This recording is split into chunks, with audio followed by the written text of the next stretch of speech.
Good morning, ladies and gentlemen. My name is Subramaniam Maslamani. I'm a Tamil. Today, my topic is In Search of Leadership Excellence Among Tamil, Part 2.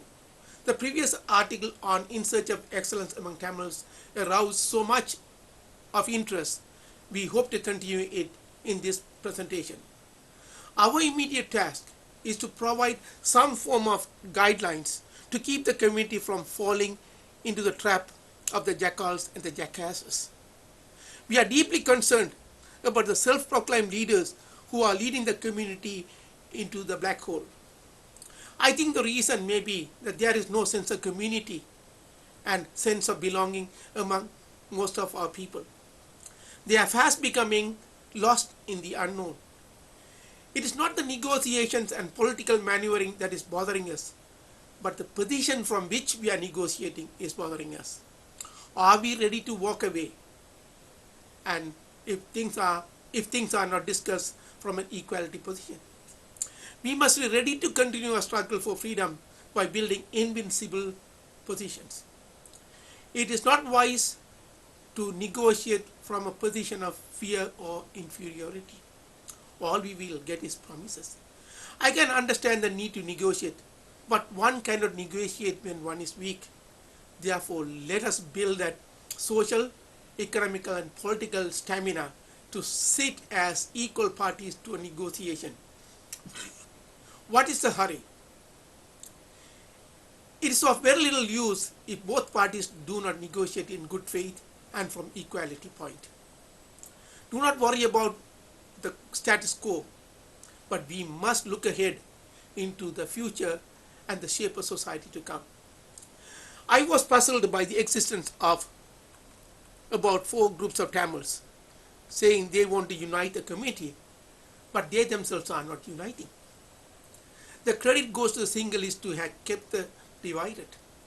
It is the lion and the cattle story. You all know the story of how the lion divided them by talking only to one cow at a time. We have 4 groups. One is headed by a religious figure, another by a lawyer, another by an outstanding athlete, and the last one by an elected head of the Tamil party. All seem to be fairly wise, but why cannot they talk to each other instead of talking to Mahinda Rajapaksa? Don't give me that cock and bull story. Mahinda Rajapaksa is doing an excellent job of keeping them divided. He is using either general persuasion or outright intimidation or a combination of methods. It's our inability to think beyond our petty self-interest that keeps us from growing into community-minded people. We are soon going to be obliterated and absorbed as subservient slaves. I fear a once vibrant community is in danger of becoming an endangered species and an extinct culture. Mahinda Rajapaksa says he won the war. Then why does he want to talk to the Tamils? We all know that how he divided us in Sri Lanka. What is left is the diaspora.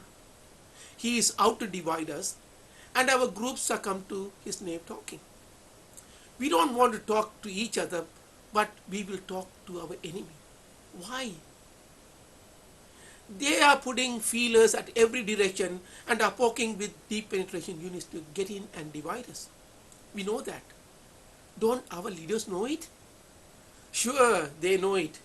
I'll tell you the truth. There is competition as to who sleeps with Mahinda first. These are not leaders. These are the destroyers of our community. All we hear are silence, finger pointing, and abusive language to our own kind. Let me talk about the Tamil National Alliance for a moment. Just prior to the presidential election, they supported Sarath Fonseca, the guy who killed innocent Tamils by thousands.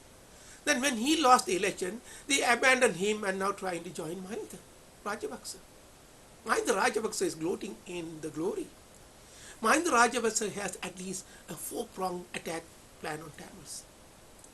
Their job is to lure a portion of Tamils at a time, like the lion and the cattle. Knowing the weakness of the Tamil, he is playing a well-crafted game. When our leaders stand on unstable mindset, slippery slopes, and no fixed policy to stand, on and short-term illusion dominates over long-term survival, we become vulnerable. We must stand firm on certain principles, then we draw admiration and respect from others. This is missing among us. I do not know if any one of the four groups know what they want. At least one group wants Mahinda Rajapaksa destroyed, but that does not help us. We have to unite the community worldwide and improve their socio-economic bedrock. I thought when TGT was elected, the first thing they will do is to reach out and unite the community. They had not done it. And I was called a traitor and a bigot. So much for ignorance. I am pretty sure at least these three groups are in talk with the government. There's a slogan floating around, do not say anything to divide the community. Come on folks, there's no community to divide. We are all scattered and dispersed by our own ignorance and inability. I will not use the word stupidity. So far I have received 2 telephone calls telling me not to say or write anything about TGT.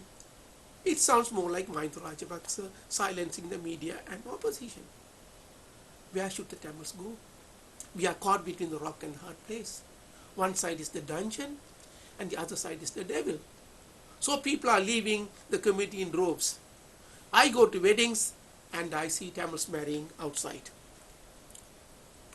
The meeting of Shavindra Silva with TGT was not an accident or a coincidence. It was a well-planned preview to what is in store for us. If TGT was really against Mahinda Rajapaksa, they would have organized a bigger crowd to confront the war criminal. They did not. The head office of TGT is in New York. To send only 4 people is beyond comprehension. We hold TGTE responsible for this debacle. You don't shake hands with a murderer. There is no plea bargain for murder, no mitigation of sentence, no amount of social or community service will pay for the sin. Premeditated crime is a disease and the punishment is lifetime repentance under confinement. One can deal with an ignorant enemy but not with an unreasonable enemy. The meeting between government and TNA is shrouded in secrecy. Why? TNA agreed to keep it a secret. I can understand a Tamil marriage proposal. You have to keep it secret, otherwise someone will spoil the soup. But this is about the future of Tamils. We should know what is going on. What is that they want to discuss in private that cannot be discussed in public? It's about the Tamil public, so let it be open. I am beginning to believe we are at this plight because of what we are. We are not ready for freedom and social justice. Neither the Sinhalese nor the Tamils are ready for self-rule, democracy or freedom. To most of us, freedom means right of the might. When one does not return something given in good faith, one thinks it is one's right to have it. That was hunter-gatherer society, where you go and gather what is available free in nature. There's something going on with World Tamil Forum and Mahinda Rajapaksa. We don't know. A weekly or a monthly address by these leaders to the Tamil people will tell us who they are, what they believe in, and where they are heading. But it's all silence, silence, and silence. Why? The dilemma we are facing is, why don't the 4 groups compare notes with each other and see what is going on? But it's not in our Tamil blood to do so. To tell you the truth, most honored Tamils have given up hope with our self-proclaimed leaders. The game that is played now is to get Sri Lanka off the hook of war crimes and genocide investigation. We all know that. So why are the Tamils talking with them? It is short-term memory. Is it short-term memory or second-class mentality? People say Mahinda is bribing our people. To fool Tamils, you don't have to bribe them. Just tell them the other side is willing to talk with us. We are an emotionally unstable people. We cannot respond. We just react. We have to become mentally tough people. As we are, is there anything to lose? They have pushed us to the very end Now they want to offer us to be slaves and servants. Some people are happy. Maybe they have no choice. The only choice we have is the diaspora. But they are not uniting. There seems to be internal struggle going on to decide who to lead. In my opinion, only the capable man should lead with a carefully and properly written course of action. We all know that we have to unite. But what is holding us back? Looking from another angle, do we have the resolve, determination, perseverance to continue a freedom movement like the African Americans in USA and the South Africans against apartheid? Do we have Martin Luther King, Nelson Mandela, Mahatma Gandhi among us? No. Do we have Winston Churchill, George Marshall, Abraham Lincoln in our community? No. We do not have anyone with a moral obligation, moral stamina, and moral direction to stand up and say, we are free people. We want the Sinhalese to respect our freedom. We must stand up firmly and let them destroy themselves. There's an invisible power within each of us, but it will only come out when we stand for what is right. That is a force no army can penetrate. No man will have the moral courage to face what is right. What is right is an invincible force. Why are Tamils struggling? Because we are ignorant. Society, community, family are highly complex and advanced form of living. To be a member in any form of human association needs several qualities such as trust, loyalty, honesty, belonging, duty, and very many others. These are developed through years of schooling and disciplined life. The concept of society runs against the very nature of a human being to be selfish, self-protecting, and fearful of nature. Man is a scared animal, and to expect it to associate with another man is a daunting challenge. Hitherto, almost all associations are varied forms of master-servant relationship, none based on equality.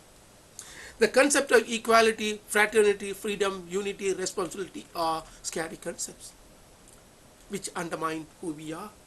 To overcome the fear, we need courage and confidence. To have formed society is the greatest achievement by mankind, but that association is under stress today.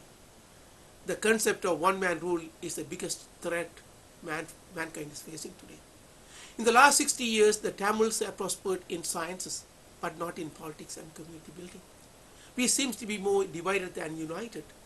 We are united by weaker features of language and religion, and are strongly divided by class and caste system. Our lack of interest in social sciences and focus on creative sciences may be one of the reasons. Another feature I observed is that we do not give credence and importance to our own kind. I write very frequently, and some of my articles are published by other communities, and 3 important ones by Sinhalese media. Only one Tamil newspaper or news site features my article. Why is that we do not have feeling to our own kind? When I started writing on our website, worldclasstamil.com, there were so many negative comments by our own people. Some outside news sites used to feature my articles, but they stopped. When asked why, they gave reasons that led us to believe that someone from our community has requested that they do not feature my articles. What I write is to make my contribution to my community. Why should they stop me helping the community? It appears that some group is trying to hijack the community and hold them at bay. I will continue this in the next video.